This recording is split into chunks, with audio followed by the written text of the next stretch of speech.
পারে, আগে যেই মডেলে কাজ করতো ওই মডেলে কাজ করলে আর্জেন্টিনা হয়তো 4 বছর একটা স্ট্রঙ্গার পজিশনে চলে যেতে পারে উইদাউট মেসি। আফটার মেসি উতিনো মেলো, লিসান্দ্রো, এনজো, এরা তো অনেক বেশি ইয়া থাকবে। আলভারেজ, কেউ কেউ এখন মেসির ছেলে পেলের কথাও বলে আসলে। হ্যাঁ, বিশ্বকাপ তো শেষ। ধরেন অনেকে বলছিল যে, বা অনেকে মানে আফসোসও করছে যেভাবে বিশ্বকাপটা আর্জেন্টিনা হারছে। মানে আর্জেন্টিনার বেঞ্চও কিন্তু অনেক শক্তিশালী বা ভালো প্লেয়ার ছিল।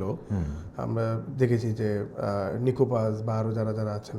কি মনে হয় যে আর্জেন্টিনার সামনে যদি করতে হয়, আপনি আগেও বলছেন যে টিম হয়ে খেলতে হবে। আগে মেসি হয়ে খেলছিল বা মেসির জন্য খেলছিল, এখন টিম হয়ে খেলা। আর্জেন্টিনার সামনে কারা আসলে ইয়ে করতে পারে আর কি? ট্রানজিশনাল পিরিয়ড তো যাবে, কয়েকজন আছে, যদি তাদেরকে নিয়ে একটু মানে বিস্তারিত আলোচনা লিড প্রজেক্ট আর কি। এরা এই প্রজেক্টে অনেক ইয়াং আছে, তারা মানে কারা কারা একটু যদি অনেক বেশি, যেমন এই যে ডিফেন্ডার দুজন উতিনো মেলো, লিসান্দ্রো, এনজো, এরা তো অনেক বেশি ইয়া থাকবে। আলভারেজ, এরা তো অনেক বেশি পরিণত থাকবে, এদের সাথে নিকোপাস আসতে পারে।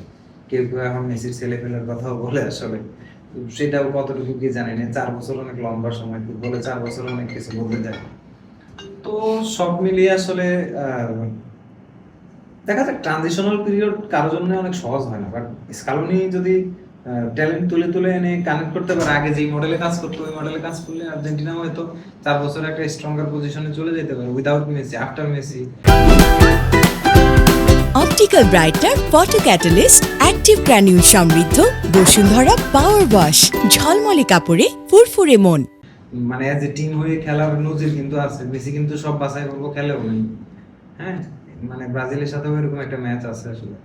তো দেখা যাক তারা কি করে as a team. Lautaro Martinez অনেক পরিণত অবস্থায় থাকবে, আলভারেজ থাকবে, তারপরে বার্কো, সিমিওনে, মানে অনেক পাইপলাইন অনেক প্লেয়ার আছে আসলে। দেখা যায় কি রামোসের নামে একজনের কথা শোনা যাচ্ছে অনেক বেশি। সো মানে হাইতির বংশোদ্ভূত আর কি, আর্জেন্টিনায় বড় হয়েছে, এরকম আসতে পারে। এবং পাওলো দিবালা কালকে 2 গোল করছে, মানে সেও যাইতে পারে বিকজ হি হ্যাজ টাইম, তার সময় আছে। সব মিলিয়ে ট্রানজিশনাল পিরিয়ড শেষে যদি স্কালোনি কানেক্ট করে ফেলে, তাহলে আর্জেন্টিনাও একটা শক্তিশালী টিম হবে, খারাপ হবে না। মানে আরেকটা হয়তো খেলতে পারে, খেলতে পারে। গোলকিপারের বয়স অনেক বেশি এক্সপিরিয়েন্স থাকে। আমরা ইয়াকে দেখেছি। আর যদি বলি যে আসলে স্ক্যালোনির ব্যাপারটা, স্ক্যালোনিকে অনেকে বলছে যে স্ক্যালোনির শেষ আসলে।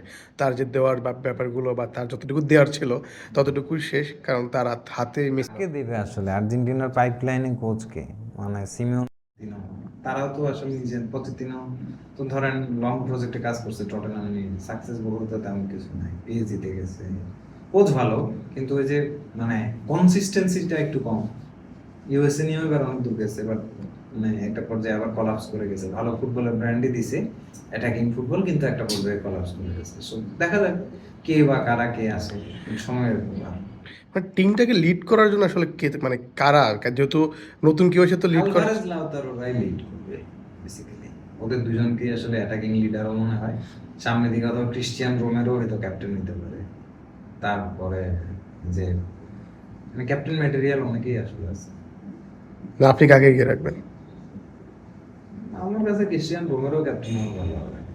ক্রিস্টিয়ান রোমেরো ঠিক কি লাউতারো হইতে পারে, লাউতারোর মধ্যে ওই ক্যাপ্টেন্সির ওই কুলনেসটা আছে আসলে।